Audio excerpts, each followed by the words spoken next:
দ্বিতীয় বিশ্বযুদ্ধের সময় বামায় বর্তমানে মিয়ানমারের সংগঠিত যুদ্ধে মোট ৪৫,০০০ কমনওয়েলথ যোদ্ধা নিহত হন। নিহত যোদ্ধাদের বিভিন্ন দেশে সমাধিঘরে সেখানে সমাহিত করা হয়। যুদ্ধে মিয়ানমার, আসাম এবং বাংলাদেশের মোট ৯টি স্থানে নিহত যোদ্ধাদের সমাধি করা হয়। তার মধ্যে অন্যতম কুমিল্লার Mainamati war cemetery. Mainamati war cemetery ৪ acre জায়গার উপর প্রতিষ্ঠিত। সেখানে বিশ্বের ১৩টি দেশের ৭৩৭ জন কমনওয়েলথ যোদ্ধাকে সমাহিত করা হয়েছে।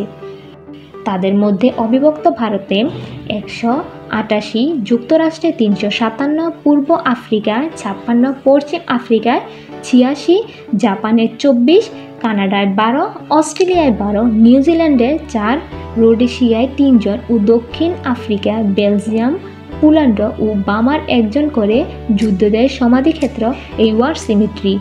ধর্ম অনুসারে ময়নামতি ওয়ার সিমেট্রিতে ইসলাম ধর্মের ১৭২ জন, বৌদ্ধ ধর্মের ২৪ জন, হিন্দু ধর্মের ২ জন আর বাকি সবাই খ্রিস্টান ধর্মাবলম্বী যোদ্ধা সমাধি আছেন।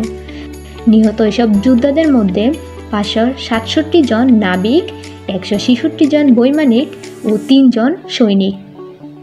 ইতিহাস কাঁধে করা চলা এই ওয়ার সিমেট্রি কুমিল্লা শহর থেকে ৮ কিলোমিটার পশ্চিমে কুমিল্লা সিলেট মহাসড়কের পশ্চিম পাশে সেনানিবাস এলাকায় অবস্থিত। বিপরীত পাশে বুড়িচং উপজেলায় ময়নামতি ইউনিয়নের ফরিদপুর গ্রাম। এই স্থানটি দ্বিতীয় বিশ্বযুদ্ধে অম্লান স্মারক চিহ্ন বহন করে এসেছে। এখানে প্রায় দেশি বিদেশি পর্যটক, গবেষক সহ দর্শনার্থীদের আনাগোনা চোখে পড়ার মতো।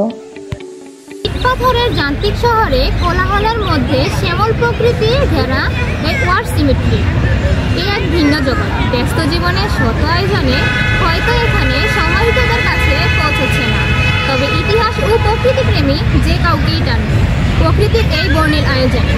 ময়নামতি ওয়ার সিমেট্রি থেকে তাহমিনা চৌধুরী, প্রথম সময়।